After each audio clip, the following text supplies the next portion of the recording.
перспектива.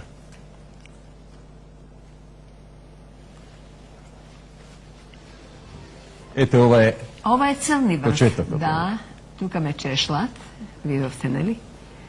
Те подготвува. Почитувани гледачи, на Црни врв, не знам колку е висока таа планина, но таму беше предавателот и таму прв пат најавив дека од денеска започнува да работи македонската телевизија. Значи тоа беше... Која година? Која година, не знам, 64-та или 65-та, не сум сигурна. Меѓутоа, тоа се тие зборови што сега ги изговарам. Значи, тоа беа инсерти од почетокот на македонската телевизија. Сега се наоѓаме во едно студио, прекрасно направено. Момент, само морам да ви кажам дека од тогаш има еден куриозитет. Јас сите возможни програми на македонската телевизија, јас ги почнував. Не од некоја причина, не знам што представувам тоа или ова, меѓутоа немавме кадрови. И ние тогаш сами се учевме и растевме со таа наша телевизија.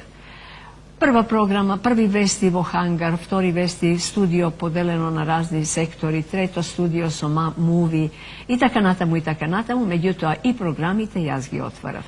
Имам чест, се совпадна и ова прекрасно студио по 25 години јас да го започнам, отворам. Еве уште еднаш да посакаме македонската радио телевизија да има уште вакви студија, технички да се издигне, да забавува, да информира и пред се да едуцира. Може ли уште два збора да кажем? Не. Добро вечер.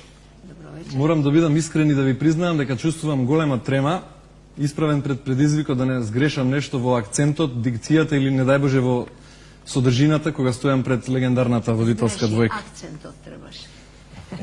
Почитувани, чест ми е да бидам овде со вас во ова студио и заедно да свртиме уште една нова страница во историјата на јавниот сервис.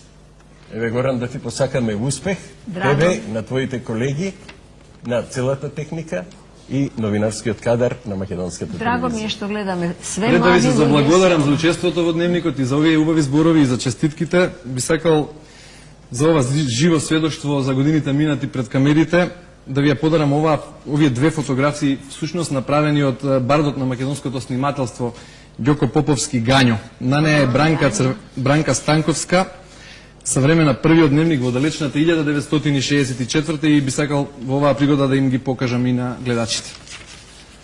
Ева Бранка Станковска. 64-та, Да, не? подготовка односно за време во текот на првиот дневник. Тоа и го видовме на инсертите. Гања. Нема жал за младост, нема да пеам, меѓутоа многу убаво, многу благодарам. Ме подсетивте на убавите и неубави и убави денови.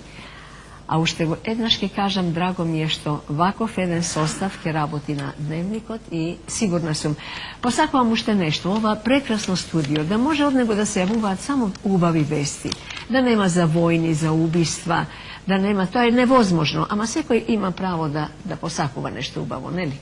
Вие да читате само добри и ве молам македонскиот јазик да ви биде совршен. Тоа е мојата молба. Ке се потрудиме, ви ветувам. Ви благодарам за учеството. Благодарим и ви.